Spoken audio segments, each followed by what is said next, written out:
Or would tell the mum that I think you bake really bad cookies. We instantly say, that's not the way to speak. That's really bad. So the child almost gets confused. Hey, I thought you were saying honesty is the best policy. World Mental Health Day. Throughout the day when my conferences were concerned, I was focusing only on 2 points. And I think if we bring that about into our lives, we would have taken leaps where mental health is concerned.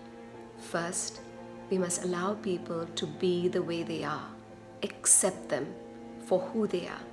And second, express yourself freely. Allow that freedom to yourself as well. You know, research says that 90% of the time, we humans do not express ourselves freely. 90% of the time, we are fake. We are just not our authentic selves. We do not express our truest emotions.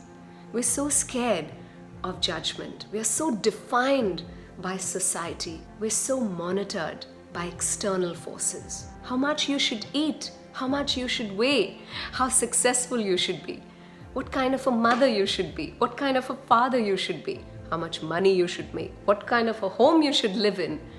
Everything is defined by culture, by advertisements, and by the external world. How sad, how cruel, and how unfair that we have allowed ourselves to live this way. But interestingly, it also started way back in our childhood. So as children, we had well-meaning parents, well-meaning teachers, well-meaning adults who kept defining us, kept subliminally programming us how we should behave, how we should talk. So you shouldn't be crying so much, you shouldn't be screaming so much, you shouldn't be talking so much. I cannot believe that you're not performing well academically. So here comes the pressure in the child's mind that I think I'm only accepted and loved by my parents if I'm a good student. Or I don't think I deserve my parents' love because I'm performing so poorly in sports. You know, many a times we parents also confuse our children. For example, we affirm that honesty is the best policy. Yet, if we have a child who's truly frank, who'll tell the uncle, I think you're wearing really shabby clothes. Or would tell the mum that I think you bake really bad cookies. We instantly say, that's not the way to speak. That's really bad. So the child almost gets confused. Hey, I thought you were saying honesty is the best policy. In the same way, we constantly tell children that you must never give up. Always keep trying and trying. Yet, if our children fail, we instantly tell them, I'm so disappointed in you. I cannot believe the report cards I'm looking at.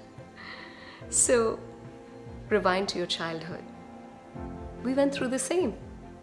And so we grew up changing our personality, not wanting to cry, not wanting to express, having this anxiety, I better perform well because, that's how people end up loving you. Oh my goodness, I must be a certain weight because that's how you attract a partner.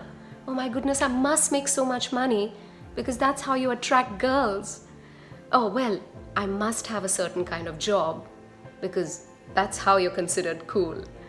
And so we define ourselves and define our happiness just based on external forces. And we lose our authentic self. And so we're just not truly who we are. Isn't that sad? So how will we ever not have a mental health crisis? So how can we solve it? Well, return to innocence and truly understand what is it that you're all about.